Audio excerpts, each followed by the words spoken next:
Bismillahirrahmanirrahim. Assalamualaikum warahmatullahi wabarakatuh. Dalam video kali ini saya akan menjelaskan mengenai artikel saya yang berjudul Hakikat Kemampuan Berpikir Kritis Matematis dan Kecerdasan Emosional sebagai salah satu tugas mata kuliah Seminar Pendidikan Matematika yang diampu oleh Bapak Dedi Nurjamil, DRS MPD.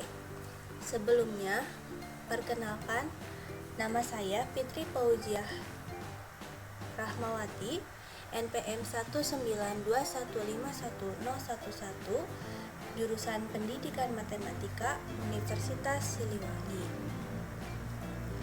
Nah, langsung saja kepada pembahasan yang pertama, yaitu mengenai kemampuan berpikir kritis matematis. Dalam kehidupan seseorang pasti akan menemukan suatu permasalahan. Ketika seseorang menemukan suatu permasalahan, maka ia memerlukan suatu kemampuan berpikir agar dapat menyelesaikannya. Oleh karena itu, diperlukan suatu kemampuan berpikir. Salah satu kemampuan yang harus dimiliki adalah kemampuan berpikir kritis. Menurut Schneider, menyatakan bahwa kemampuan berpikir kritis penting untuk dipelajari karena dengan berpikir kritis membuat seseorang dapat menyelesaikan permasalahan baik yang sederhana maupun yang kompleks, baik dalam pelajaran maupun dalam kehidupan sehari-hari. Sedangkan menurut Ennis menyatakan bahwa kemampuan berpikir kritis ialah suatu proses untuk menetapkan ketetapan yang masuk akal sehingga apa yang kita anggap terbaik dari suatu kebenaran dapat kita lakukan dengan benar.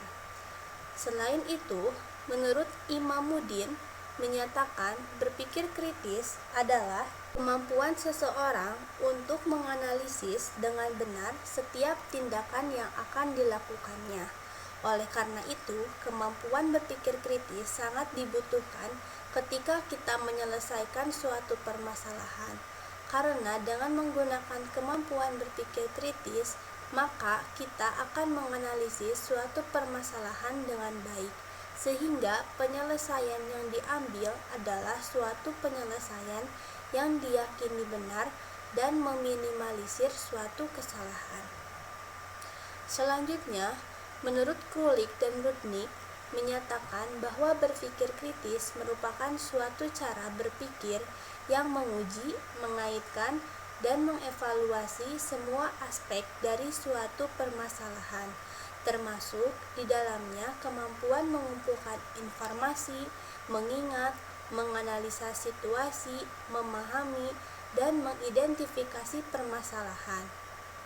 Nah, berdasarkan pemaparan Krulik dan Rudnick, berpikir kritis merupakan cara berpikir yang sangat hati-hati, karena ketika dinyatakan bahwa berpikir kritis merupakan berpikir mulai dari menguji semua aspek, kemudian mengaitkan aspek lain dan mengevaluasi, di mana dalam menguji, mengaitkan, dan mengevaluasi tersebut, seseorang akan menggunakan kemampuan yang lain sebagai penunjang, sehingga ketika seseorang berpikir kritis akan berhati-hati. Selanjutnya, menurut Azizah menyatakan kemampuan berpikir kritis matematis adalah proses kognitif siswa dalam menganalisis secara runtut dan spesifik terhadap suatu permasalahan, membedakan permasalahan dengan cermat dan teliti, serta mengidentifikasi dan menelaah informasi yang dibutuhkan guna merencanakan strategi untuk menyelesaikan permasalahan. Ketika siswa menggunakan kemampuan berpikir kritis, maka siswa akan mendapatkan strategi yang tepat, karena siswa harus memperoleh informasi yang digunakan. Selain itu, karena siswa harus mencari informasi yang digunakan, maka ia akan mempelajari materi yang dibutuhkan. Karena dalam pembelajaran matematika, materi pembelajaran saling berkaitan. Maka ketika siswa menyelesaikan suatu permasalahan, Siswa harus mengingat materi yang berkaitan dengan permasalahan yang dihadapi. Dengan menggunakan kemampuan berpikir kritis, membantu siswa untuk dapat mengingat materi pembelajaran, baik yang sudah dipelajari atau yang akan dipelajari. Selanjutnya, menurut Glaser, berpikir kritis matematis memuat kemampuan dan disposisi yang dikombinasikan dengan pengetahuan awal, kemampuan penalaran matematik, dan strategi kognitif untuk menggeneralisasikan, membuktikan, mengakses situasi matematik yang tidak biasa secara reflektif. Sama halnya dengan yang diungkapkan oleh Sumarno. Berpikir kritis berbeda dengan keterampilan berpikir tingkat tinggi karena berpikir kritis memuat semua komponen berpikir tingkat tinggi serta memuat disposisi berpikir kritis, sedangkan di dalam berpikir tingkat tinggi tidak terdapat disposisi berpikir kritis.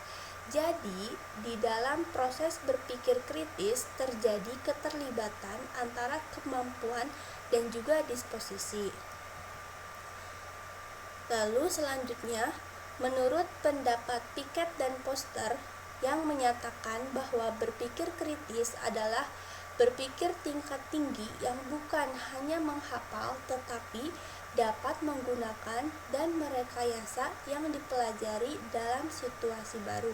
Selain itu, Pertiwi juga menyatakan bahwa berpikir kritis adalah suatu proses berpikir tingkat tinggi bagi siswa untuk membuat suatu keputusan sehingga mengarahkan untuk menarik kesimpulan yang tepat.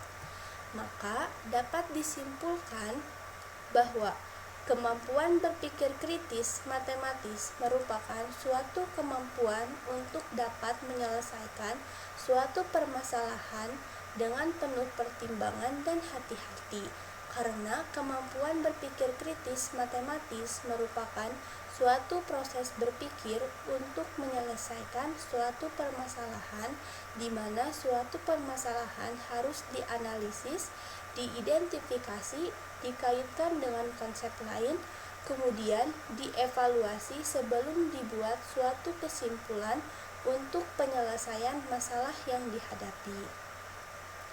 Setiap manusia memiliki tingkat kemampuan berpikir yang berbeda-beda, sehingga terdapat indikator dalam kemampuan berpikir kritis. Para peneliti pun menyatakan beberapa indikator kemampuan berpikir kritis, di mana beberapa memiliki indikator yang berbeda. Nah, yang pertama ada menurut Andriani dan Suparman.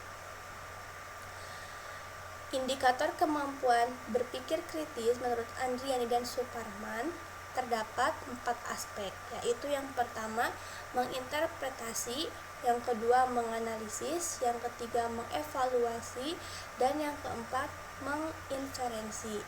Di mana dalam aspek menginterpretasi, indikatornya yaitu memahami suatu masalah dengan cara menuliskan informasi yang terdapat pada suatu masalah.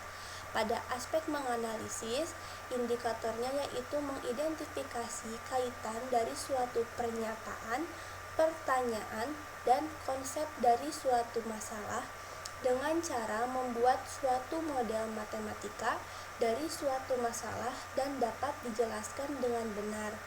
Selanjutnya yang ketiga, aspek mengevaluasi, indikatornya yaitu menyelesaikan suatu masalah dengan tepat.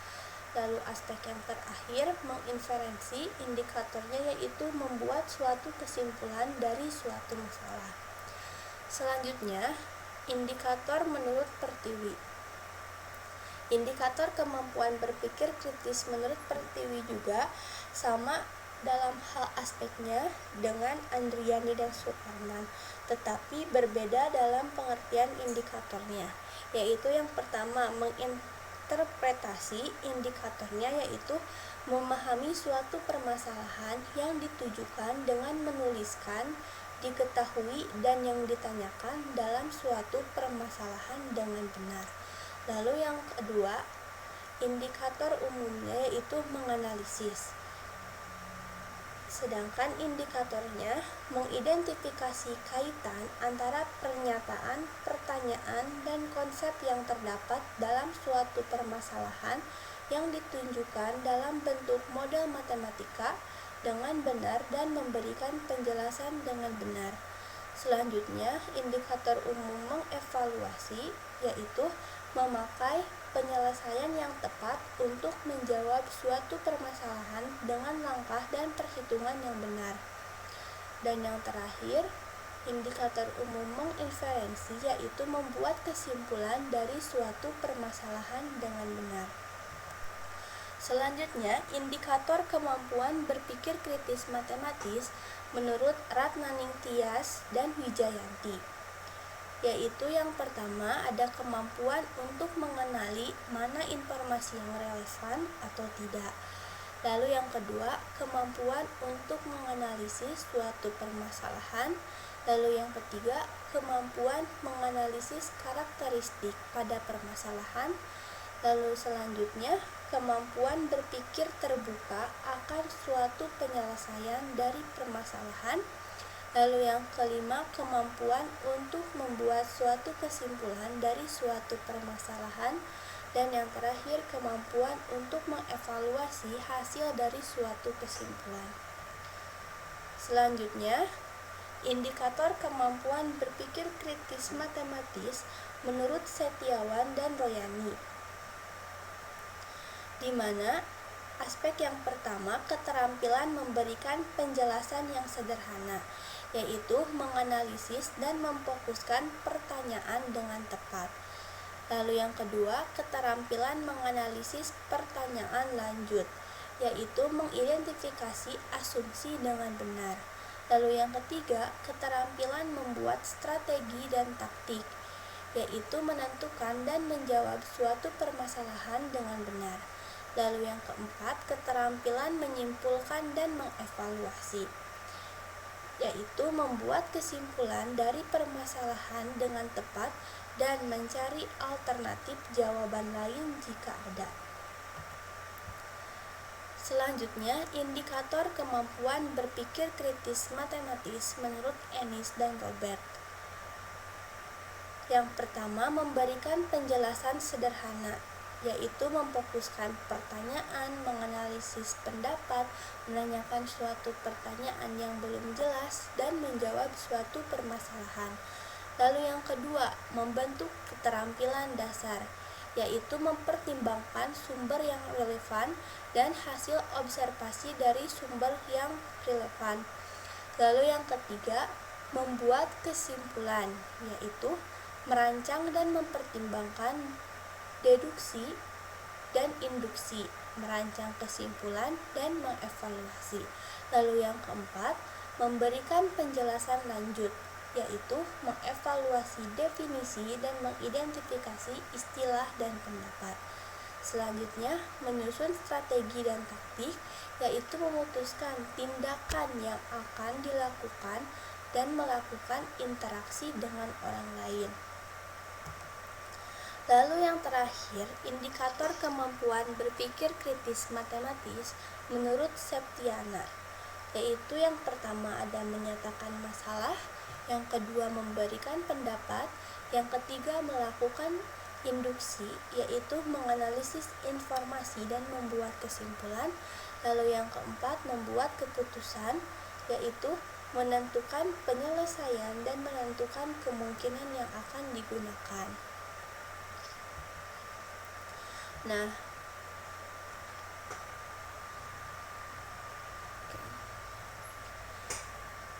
dilihat dari beberapa indikator yang telah disampaikan, secara keseluruhan peneliti memiliki beberapa indikator yang sama. Akan tetapi, setiap peneliti memiliki bahasa yang berbeda dalam penyampaian indikator yang mereka nyatakan. Seperti indikator menurut Andriani dan Suparma sama dengan indikator menurut Pertiwi, akan tetapi berbeda dalam penyampaian kalimat dan aspek yang disampaikan Andriani dan Suparman menurut Pratiwi adalah indikator umum. Indikator menurut Ratnaningtyas dan Wijayanti tidak membagi indikator secara spesifik, di mana terdapat aspek atau indikator umum. Selain itu, untuk indikator mengevaluasi pada Andriani, Suparman, dan Pertiwi dilakukan sebelum menyimpulkan. Tetapi pada indikator menurut Ratnaningtyas dan Wijayanti, mengevaluasi dilakukan sesudah menyimpulkan.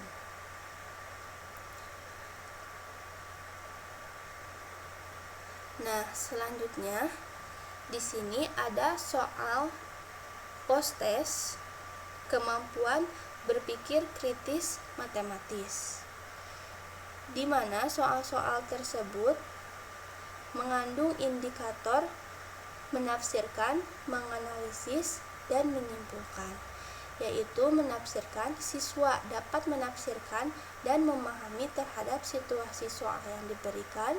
Lalu menganalisis, siswa dapat menentukan daerah-daerah yang akan dihitung luas permukaannya dengan mengidentifikasi dari deskripsi.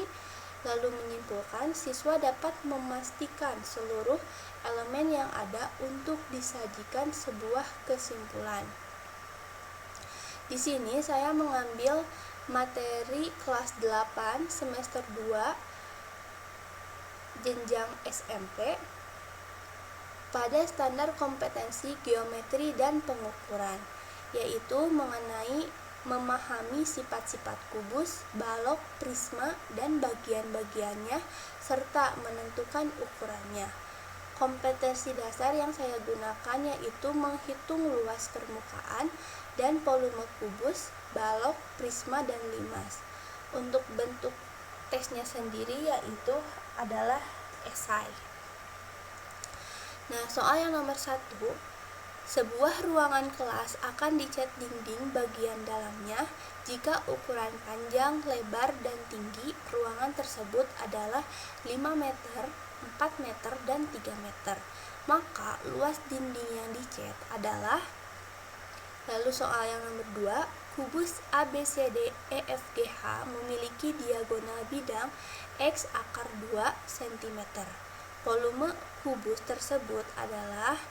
Lalu soal yang ketiga, sebuah akuarium memiliki ukuran panjang, lebar, dan tinggi berturut-turut 60 cm, 36 cm, dan 45 cm. Jika akuarium tersebut diisi air sebanyak 3/4 bagian, maka volume akuarium tersebut adalah. Lalu soal nomor 4, sebuah prisma tegak memiliki alas segitiga sama sisi yang panjang sisinya 10 cm. Jika tinggi prisma tersebut 15 cm, tentukan volumenya. Lalu soal yang kelima, diketahui alas sebuah limas berbentuk persegi. Jika volumenya 400 cm kubik dan tingginya 12 cm, tentukan panjang sisi alas tersebut. Di mana untuk skor setiap soal ini adalah 0 sampai 3. Dan di sini saya hanya menyiapkan 5 soal untuk post-test kemampuan berpikir kritis matematis. Selanjutnya, pada pembahasan yang kedua yaitu mengenai kecerdasan emosional. Kecerdasan emosional menurut Gardner disebut sebagai kecerdasan intrapersonal yang ditandai dengan kemampuan memahami perasaan sendiri dan kemampuan membedakan emosi, serta pengetahuan tentang kekuatan dan kelemahan diri. Kecerdasan interpersonal dirangsang melalui tugas, kepercayaan, dan pengakuan. Siswa perlu diberi tugas yang harus dikerjakannya sendiri, dipercaya untuk berkreasi dan mencari solusi, dan didorong untuk mandiri. Menurut Tadkiroatun, siswa yang cerdas intrapersonal sering tampak sebagai sosok anak yang pendiam dan mandiri. Anak-anak yang cerdas intrapersonal belajar sesuatu melalui diri mereka sendiri. Nah, kecerdasan emosional atau kecerdasan intrapersonal ini ditandai dengan kemampuan memahami perasaan atau emosi sendiri dan kemampuan membedakan emosi. serta mempunyai pengetahuan tentang kekuatan dan kelemahan diri. Seseorang yang optimal dalam kecerdasan ini cenderung menyukai fantastik. Oleh orang yang mempunyai kecerdasan intrapersonal ini, mereka sering tampak sebagai sosok pendiam dan mandiri, mempunyai kemampuan yang kuat dan tidak mudah putus asa. Seseorang yang memiliki kecerdasan intrapersonal belajar sesuatu melalui diri mereka sendiri. Selanjutnya, menurut Armstrong, kecerdasan intrapersonal dapat didefinisikan sebagai kemampuan memahami diri sendiri dan bertindak berdasarkan pemahaman tersebut.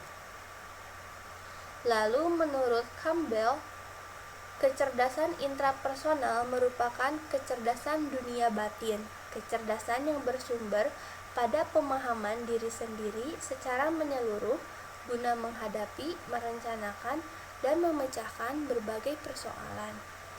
Emosi adalah perasaan yang ada dalam diri kita, dapat berupa perasaan senang atau tidak senang, perasaan baik ataupun buruk.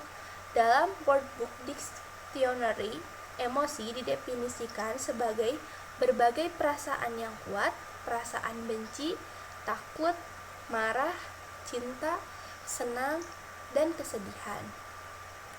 Nah, sedangkan menurut Salovey and Meyer, himpunan bagian dari kecerdasan sosial yang melibatkan kemampuan memantau perasaan sosial yang melibatkan kemampuan pada orang lain, memilah-milah semuanya dan menggunakan informasi ini untuk membimbing pikiran dan tindakan. Sedangkan menurut Goleman, kecerdasan emosional adalah kemampuan seseorang mengatur kehidupan emosinya dengan inteligensi, to manage our emotional life with intelligence, menjaga keselarasan emosi dan pengungkapannya, atau the appropriateness of emotion and its expression, melalui keterampilan, kesadaran diri, pengendalian diri, motivasi diri, empati, dan keterampilan sosial. Daniel Goleman mengatakan bahwa koordinasi suasana hati adalah inti dari hubungan sosial yang baik. Apabila seseorang pandai menyesuaikan diri dengan suasana hati individu yang lain atau dapat berempati, orang tersebut akan memiliki tingkat emosionalitas yang baik dan akan lebih mudah menyesuaikan diri dalam pergaulan sosial serta lingkungannya.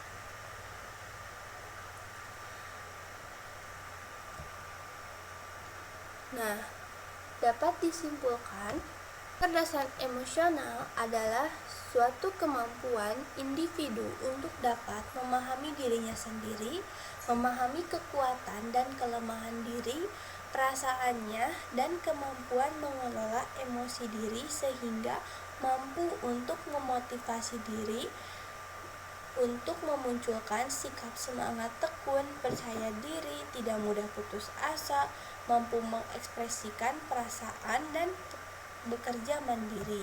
Sedangkan kecerdasan emosional anak usia dini adalah kemampuan untuk mengelola dan mengekspresikan perasaan diri seperti bahagia atau sedih, kemampuan memotivasi diri atau semangat, percaya diri atau berani tampil, bangga dengan hasil karya sendiri, menghargai orang lain atau teman bermain. Selanjutnya, indikator kecerdasan emosional.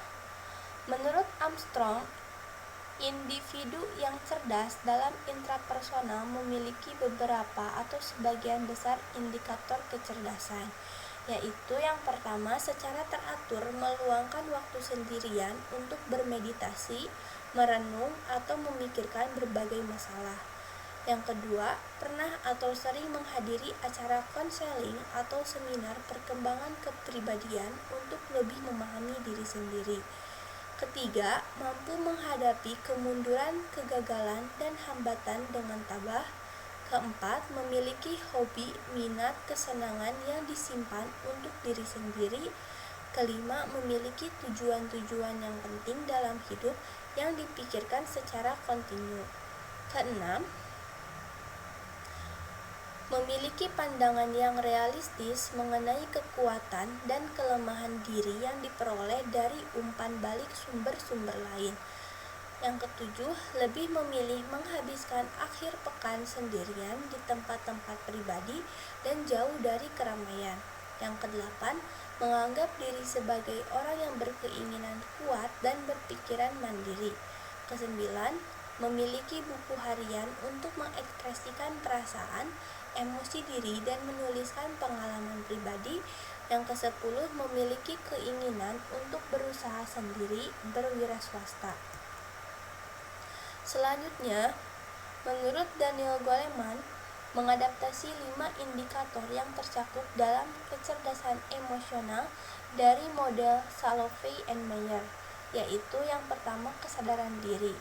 Kesadaran diri adalah mengetahui apa yang kita rasakan pada suatu saat dan menggunakan untuk memandu pengambilan keputusan diri sendiri, memiliki tolak ukur yang realistis atau kemampuan diri dan kepercayaan diri yang kuat. Lalu yang kedua, penguasaan diri. Penguasaan diri adalah menangani emosi sedemikian rupa sehingga berdampak positif kepada pelaksanaan tugas, terhadap kata hati, dan sanggup menunda kenikmatan sebelum tercapainya sasaran, mampu pulih kembali dari tekanan emosi. Lalu yang ketiga, ada motivasi diri. Motivasi diri adalah menggunakan hasrat diri yang paling dalam untuk menggerakkan dan menuntun diri menuju sasaran, membantu individu pengambilan inisiatif dan bertindak sangat efektif untuk bertahan menghadapi kegagalan dan frustasi. Lalu yang keempat, ada empati. Empati merupakan kemampuan merasakan apa yang dirasakan oleh orang lain, mampu memahami perspektif mereka, menumbuhkan hubungan saling percaya, dan menyelaraskan diri dengan bermacam-macam orang. Lalu yang terakhir, ada keterampilan sosial. Mengenali emosi dengan baik ketika berhubungan dengan orang lain, dengan cermat membaca situasi dan jaringan sosial, berinteraksi dengan lancar, menggunakan keterampilan ini untuk mempengaruhi dan memimpin, bermusyawarah dan menyelesaikan permasalahan, untuk bekerja sama dan bekerja dalam tim. Lalu di sini ada angket kecerdasan emosional. Dari kisi-kisi instrumen kecerdasan emosional, pada aspek kesadaran diri terdapat dari nomor 1 sampai nomor 6. Lalu untuk aspek pengaturan diri dari nomor 7 sampai 17.